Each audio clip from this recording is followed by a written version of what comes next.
The Fox and the Feather Bed. Chapter 1.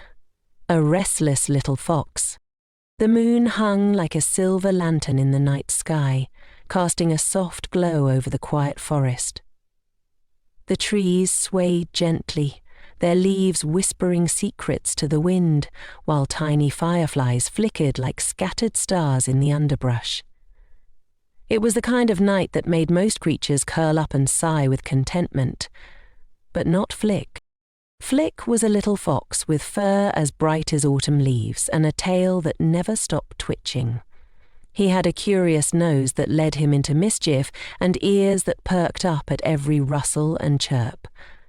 But tonight his usual energy was replaced with frustration.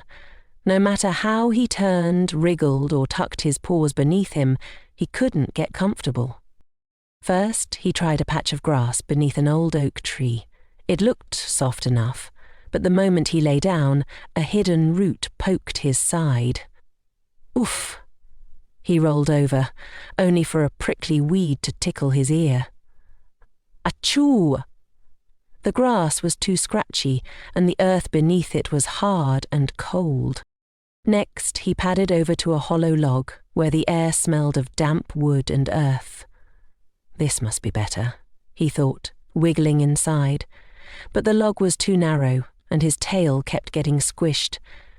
A beetle scuttled over his paw, making him yelp. No, no, no, this won't do at all. With a huff, Flick trotted to a pile of fallen leaves, their edges crisp and golden.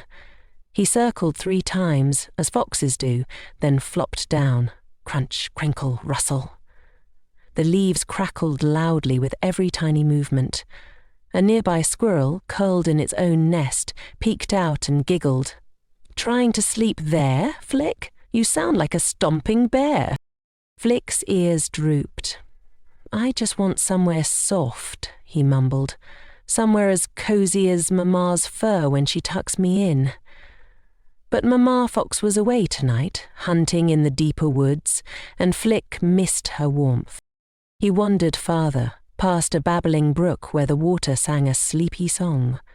A patch of moss caught his eye, thick, green and velvety. Ah! He nestled into it, sighing with relief. But then, a cold dampness seeped into his fur. The moss was wet from the evening dew. Flick shivered and scrambled up, shaking his paws. Bah! Now I'm chilly and uncomfortable. A deep, gentle voice spoke from above. Having trouble, little one? Flick looked up to see Old Owl perched on a branch, his golden eyes wise and kind. I can't find a good place to sleep, Flick admitted. Everything's too hard, too noisy, or too wet. Old Owl chuckled softly. Ah, you seek the feather bed. The feather bed? Flick's ears perked up. The softest sleeping spot in the forest, Old Owl explained. A nest of downy feathers, warm as sunlight, gentle as a whisper. Flick's heart leapt. Where is it? Old Owl's feathers ruffled in amusement. That, my dear fox, is a journey you must take. But listen closely. Softness isn't always where you expect it. With those mysterious words, Old Owl spread his wings and vanished into the night. Flick stood still, his tiredness forgotten. The feather bed. If such a magical place existed, he had to find it. He took a deep breath, squared his small shoulders, and set off into the moonlit forest, determined to discover the coziest spot in the world. And so, the little fox's adventure began. End of Chapter 1. Chapter 2.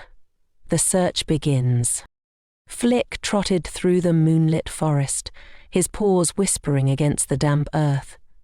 The air smelled of pine and wet soil, and the trees stretched their branches overhead like sleepy giants. His nose twitched with every new scent. Mushrooms, wildflowers, the musky trail of a passing hedgehog. But none of them led him to the feather bed. Soft As sunlight, gentle as a whisper, he repeated, Old Owl's words to himself.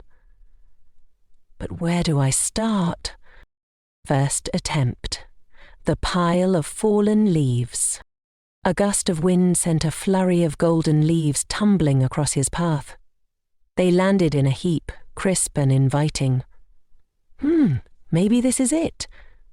Flick circled the pile once, twice, 3 times, just like Mamma had taught him, then plopped down with a hopeful sigh. Crunch, crinkle, rustle. Every tiny shift made the leaves crackle like tiny fireworks. He wiggled, trying to find a quiet spot, but the noise only grew louder. Trying to sleep in that. Flick peeked up to see the same squirrel from before, now perched on a low branch, grinning.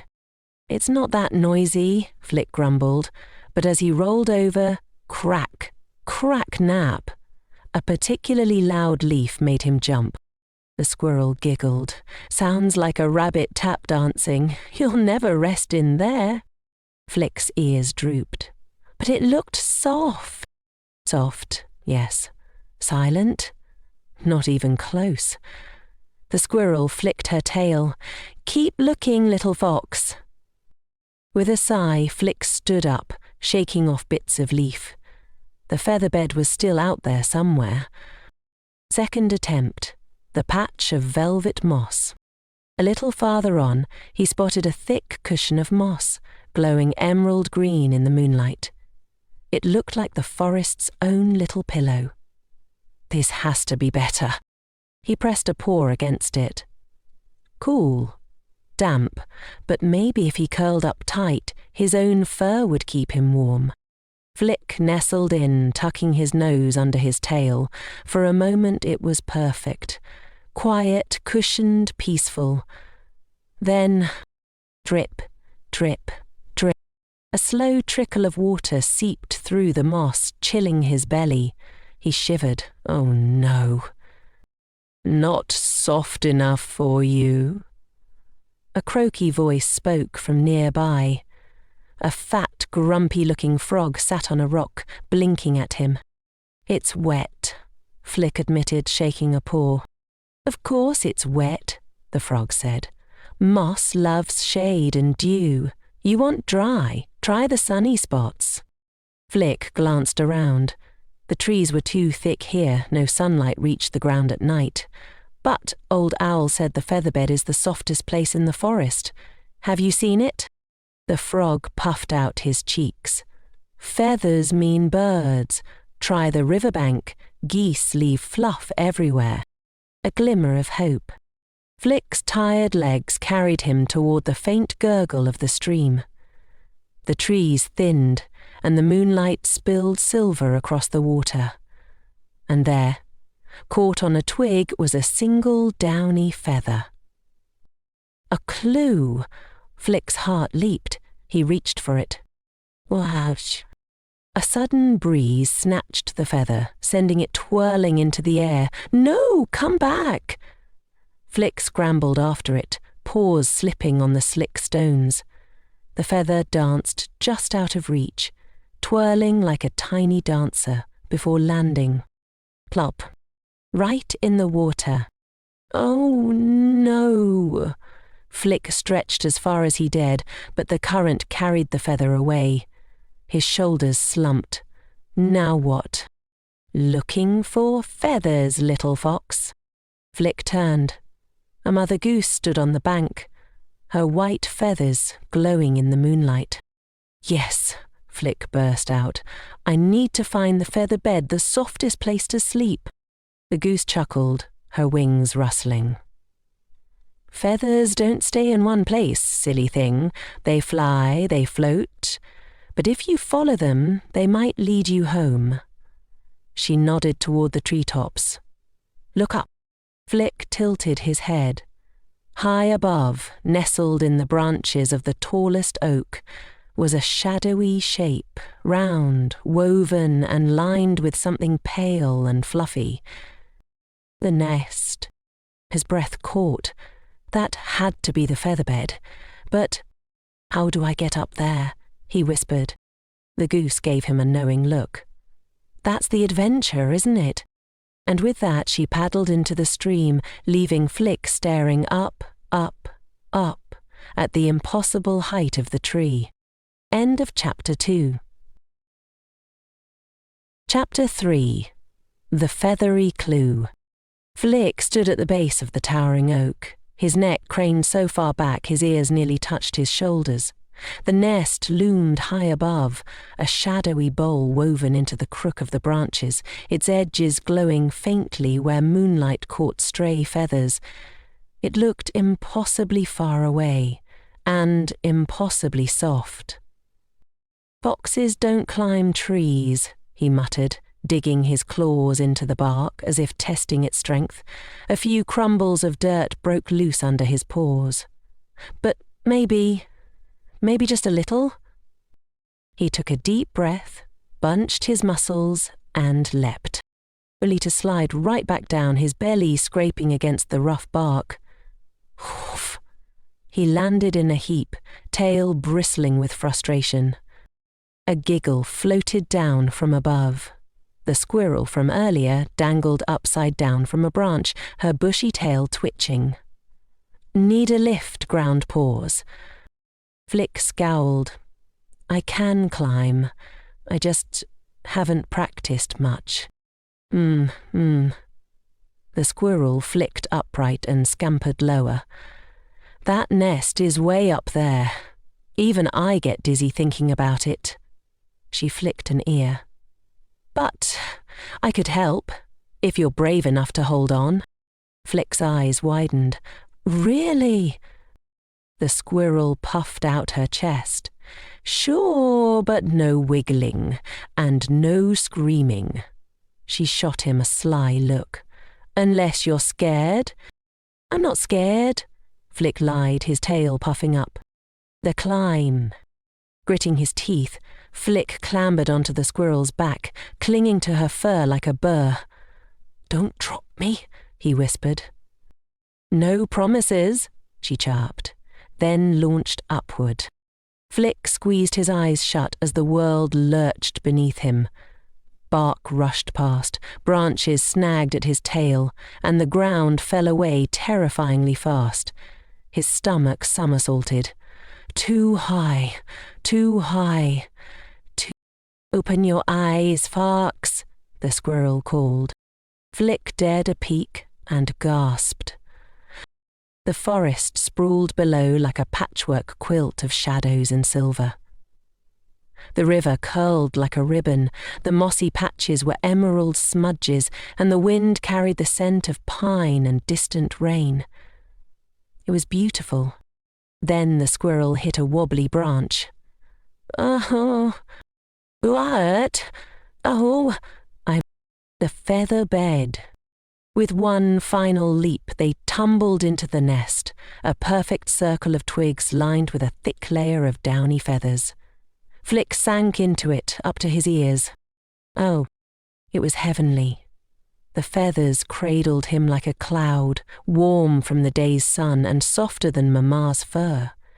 He wiggled, buried his nose in the fluff, and let out a sigh so deep his whole body melted.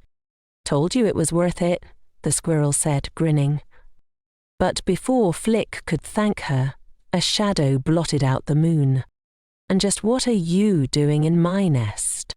A great horned owl loomed over them, her golden eyes glinting. Flick's blood turned to ice. Uh-oh. End of Chapter 3. Chapter 4. The High-Flying Help. Flick froze, his fluffy tail puffing out like a brush. The owl's golden eyes gleamed in the moonlight, sharp as daggers. Her talons flexed against the edge of the nest, and her feathers bristled. "Well?" The owl hooted, tilting her head. "Speak up, little intruder." Flick gulped. I'm sorry, Old Owl said..." The squirrel, still perched on the edge of the nest, cleared her throat. "He's looking for the feather bed. You know, the softest sleeping spot in the forest." She waved a tiny paw at the downy nest. Which, seems to be yours. The owl's stern expression didn't change. Flick's heart pounded. Maybe this had been a mistake. Maybe he should have just slept on the stupid, crunchy leaves. Then, a deep, rumbling laugh shook the owl's feathers. Oh, so you're the restless little fox old owl told me about. Flick blinked. He told you about me? Of course. The owl settled onto her haunches, her fierce gaze softening. He said you'd come sniffing around sooner or later. Never met a creature so determined to find the perfect nap. She leaned closer. Though I didn't expect you to climb up here. Foxes aren't exactly tree dwellers. Flick's ears burned. I had help, he mumbled, glancing at the squirrel, who grinned. Resourceful, the owl nodded approvingly. But tell me, little fox, why this nest? What makes it so special? Flick took a deep breath. Because everywhere else is too hard or too noisy or too cold, and I just wanted... He buried his paws in the feathers. I wanted to feel safe, like when Mama tucks me in. The owl studied him for a long moment. Then, with a sigh, she spread one great wing and tucked Flick beneath it. Oh! The feathers were even warmer up close, and they smelled like sunshine and pine. Rest here tonight, the owl said. Even the weariest travellers deserve a soft landing. Flick's eyes widened. Really? Really? She winked. But no midnight snack raids. I see everything in the dark. The squirrel giggled. I'd listen to her, Flick. She is the night watch, after all. Flick snuggled deeper into the nest, his exhaustion finally catching up to him. The owl's wing was like a feathery blanket, and the nest cradled him like a second fur. For the first time all night, his muscles relaxed. But just as his eyelids grew heavy, crack! A gust of wind shook the tree. The nest swayed dangerously. Flick's claws shot out, gripping the twigs. Storm's coming, the owl muttered, peering at the sky. Dark clouds slithered over the moon. The squirrel's ears flattened. We should get down before... Boom! Thunder rattled the branches. Raindrops splattered against Flick's nose. Too late, the owl barked. Hang on. The world lurched. The nest tipped sideways. And then, in a flurry of feathers and fur, everything went dark. End of Chapter 4. Chapter 5. The Coziest Good Night. Flick squeezed his eyes shut as the wind howled through the branches. Rain lashed against his fur, and the nest swayed like a leaf in a storm. He clung to the twigs, his claws digging deep, certain that at any moment he'd go tumbling into the dark. Then, a strong wing wrapped tighter around him. Steady, little fox, the owl murmured, her voice calm despite the chaos. Hold on to me. Flick buried his face into her feathers, breathing in their warm, earthy scent. The squirrel, now tucked under the owl's other wing, squeaked. Well, this is not how I expected the night to go. The storm raged on, thunder growling, branches creaking. But inside the nest, wrapped in the owl's embrace, Flick realized something strange. He wasn't afraid. Not really. The nest might sway, the wind might roar, but he was safe. Morning light. When Flick opened his eyes again, the storm had passed. Golden sunlight spilled through the leaves, and the forest below sparkled with raindrops. The nest was a little worse for wear, a few twigs sticking out, feathers ruffled, but it had held. The owl stretched her wings. Ah, nothing like a good storm to remind us all who's in charge. She glanced at Flick. Sleep well. Flick blinked. He had slept. Deeply, dreamlessly. Not a single root had poked him, no dampness had seeped in, and the only sounds had been the owl's steady heartbeat and the squirrel's tiny snores. It was the softest bed, he admitted. But, he hesitated. But... The owl prompted. But I think it wasn't just the feathers. Flick looked up at her. It was you. The owl's beak curved into something like a smile. Ah, you're smarter than you look, little fox. The squirrel yawned, stretching. So, does this mean the featherbed was friendship all along? She winked. Or are we getting too philosophical for a fox who just wanted a nap? Flick laughed, his tail wagging. The return home. Climbing down was easier than climbing up, mostly because the owl carried Flick gently in her talons, setting him down on the dewy grass as the squirrel scampered ahead. So, the squirrel said, what now, going to drag all those feathers back to your den? Flick looked back up at the nest high in the branches. Then he shook his head. No, the feather bed belongs up there, and I think I know where my softest spot is. He took off running, paws splashing through puddles, the morning sun warm on his back. The real feather bed. Flick burst into his den, and there she was. Mamma Fox, her fur ruffled from a long night of hunting, blinked sleepily at him. Flick, you're up early? He didn't let her finish. He barreled into her, nuzzling deep into her side, where her fur was warm and familiar and perfect. Missed you, he mumbled. Mamma Fox chuckled, curling around him. Long night? The longest, Flick sighed. But I found the feather bed. He yawned, already drifting off. Turns out it was right here all along.